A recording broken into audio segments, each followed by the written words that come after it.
Hello and welcome to Liminal Tarot for the week of August 14 through 20, 2022.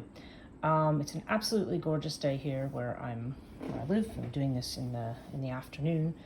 Feels like autumn weather has arrived. Of course, I'm in northeastern United States, so this kind of weather always puts me in a very good headspace and a very good frame of mind. So with that good frame, let's take a look at this week's reading. Now, first of all, I'm using the Barbara Walker Tarot for the three tarot cards. In addition, I'm also using the Enchanted Lenormand deck. Okay, with Lenormand as one, I don't necessarily use that often. It's a little bit newer to me than some of the other systems I know, but it's an interesting one.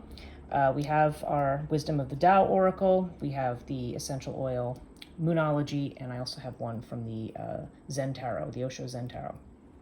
And a Norse rune. So this is our reading for the week. Now, the theme of this week is there's definitely a sense of doing a kind of balancing act this week, because there's definitely this idea of new information, of receiving help in the things that we need help with. But also there's a sense of acknowledging where we're limited still, and where, because this is more about acceptance and less about, it's less about dwelling on what we don't have, but more accepting both the good things that we have and the limitations that we have at the moment. So let's start right here. So we have the Eight of Pentacles, we have the Six of Pentacles, and we have the Five of Swords.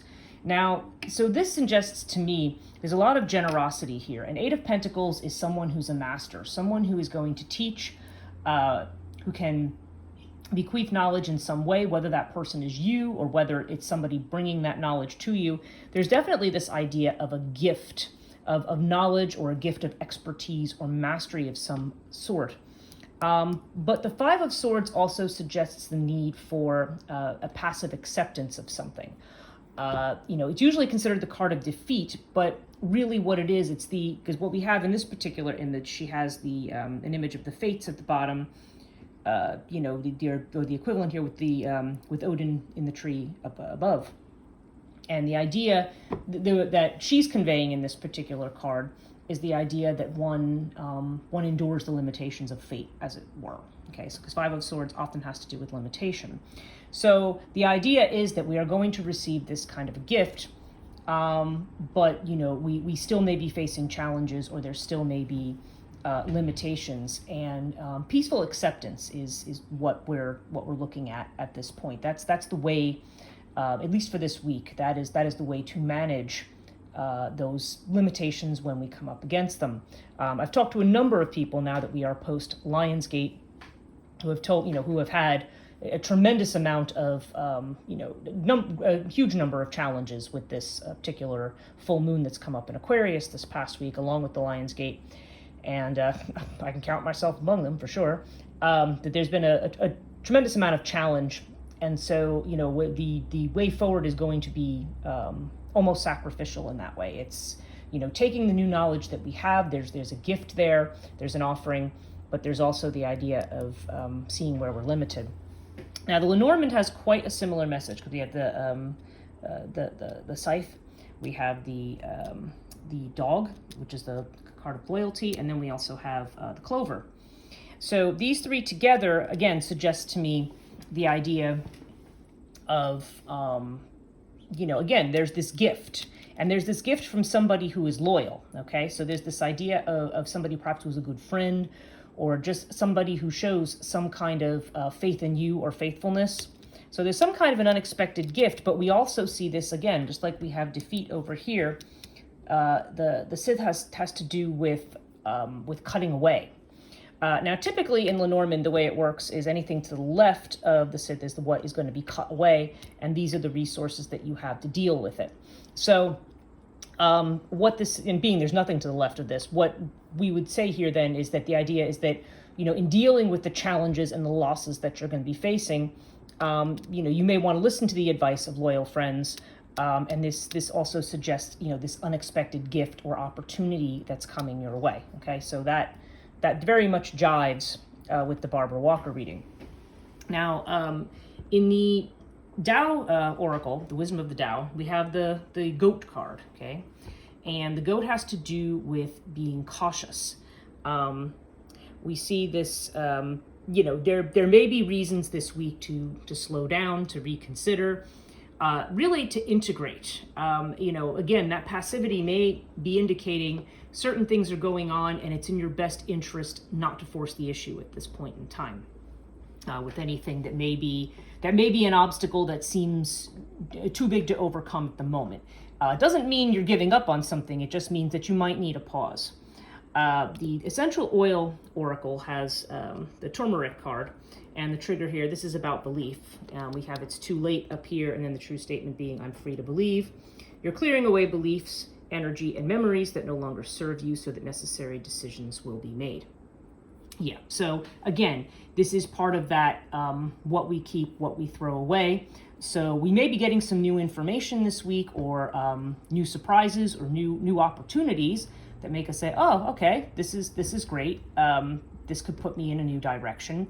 But and absolutely you can move in a new direction, but there's definitely the sense of making sure you take time to consider, and also consider where you're limited. Similarly, we have new moon in Taurus here. Prosperity lies ahead. And this usually comes up when we're questioning our path, questioning our self-worth. And the idea here is that, you do have, again, there's this idea of believing in yourself. Believe that you have the ability to deal with whatever you encounter. And new moon in Taurus, the fact that it's Taurus suggests to me that there could be issues with stability this week, or, whether it be financial stability or security in some other fashion. Sometimes these things show up when we're facing certain insecurities. And, so the way forward really is to it's the old change what you can, accept what you can't change without having it disturb your peace. Now, the Osho Zen card for this week is nice. We have flowering. And so, again, flowering has to do with, our gifts coming out into the world.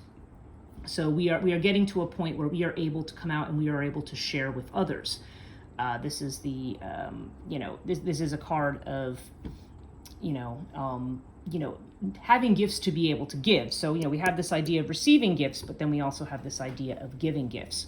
So it's reassuring you that whatever else may be going on, you have many gifts that you have to give, and you want to, and you are in a position now to share with others. You should not second guess yourself on that. Okay. Finally, we have our rune for the week. We have Perth, and it's reversed. Now, Perth generally has to do with what is unknowable, and when it's reversed, there's generally this idea of either don't expect too much or don't expect in the ordinary way. This is definitely a sign that the old way of doing things has come to an end, and that may actually be the key, or that informs the rest of this. There's new things and new opportunities. You can't approach them the same old way. There's something new that's coming up.